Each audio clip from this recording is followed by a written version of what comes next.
안녕하세요, 아하입니다.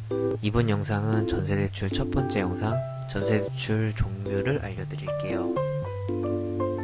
전세대출은 크게 기금대출과 일반대출로 나눠지고요. 기금대출은 국가의 돈을 대출 희망인에게 빌려주는 것이고, 일반대출은 은행의 돈을 빌려준다고 보시면 돼요.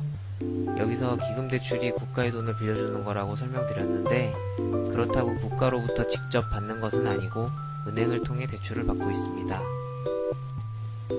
그렇다면 이번에는 기금대출과 일반대출의 구체적인 상품들은 어떤 게 있는지 알려드릴게요. 기금대출에는 버팀목, 신혼부부, 중소기업 취업청년 등 조건에 따라 여러 상품이 있습니다. 일반대출에는 딱히 종류가 구분되어 있진 않고 대신 보증기간에 따라 상품을 분류하고 있습니다.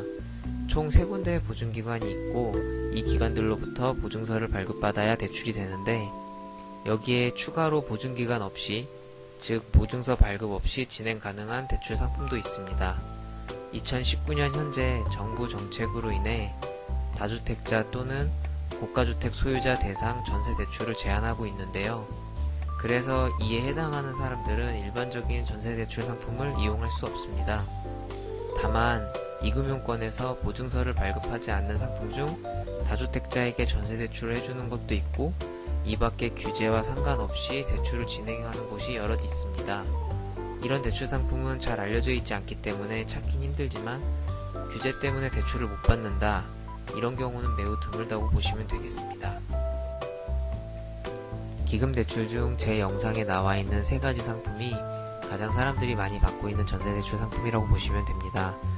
각 상품별 큰 특징을 알려드리자면, 버팀목 대출은 최대 대출 한도가 1억 2천만원, 연소득 5천만원 이하의 순자산 2억 8천만원 이하여야 되고요. 신혼부부 전용 대출은 최대 대출 한도 2억 원에 연소득 6천만 이하, 순자산 2억 8천만 이하에 추가로 혼인기간 7년 이내여야 하고요. 중소기업 취업 청년 대출 같은 경우에는 최대 대출 한도는 1억 원, 연소득 3,500만 이하에 순자산 2억 8천만원 이하여야 되고, 중소 중견기업 재직자 또는 기금 청년 창업 지원을 받는 자에 한해서 대출을 해주고 있습니다. 여기서 순자산이라 하는 것은 본인의 자동차, 예금 등 정말 생각지 못한 자산도 포함될 수 있으니 꼭 자세히 체크해야 하는 부분입니다.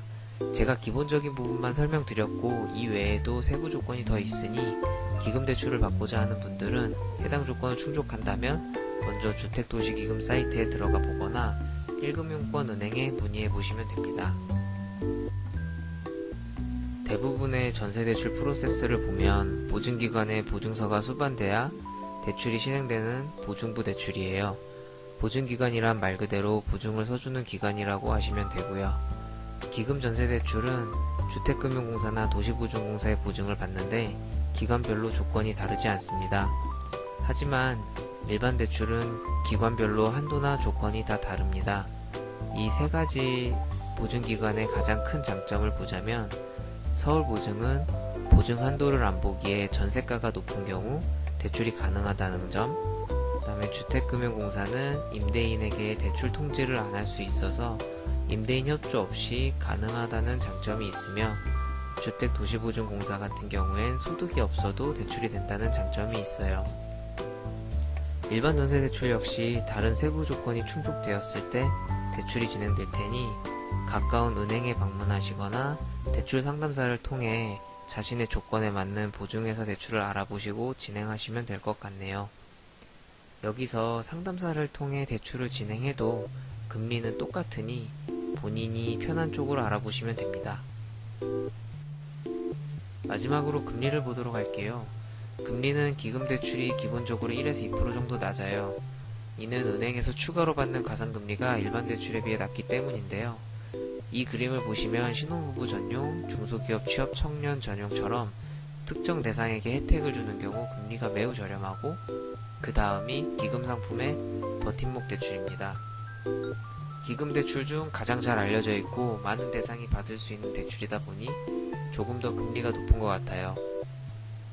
일반 전세대출은 설명드렸던 것처럼 기금대출에 비해 1% 이상 금리가 추가된다고 보면 됩니다. 일반 대출 중 보증기간에 따라 그리고 취급한 은행에 따라 조금씩 금리가 다르기 때문에 그 금리의 차이는 해당 은행에 문의하여 알아보시는 수밖에 없습니다. 이상으로 정세대출 종류에 대해 알아보았습니다.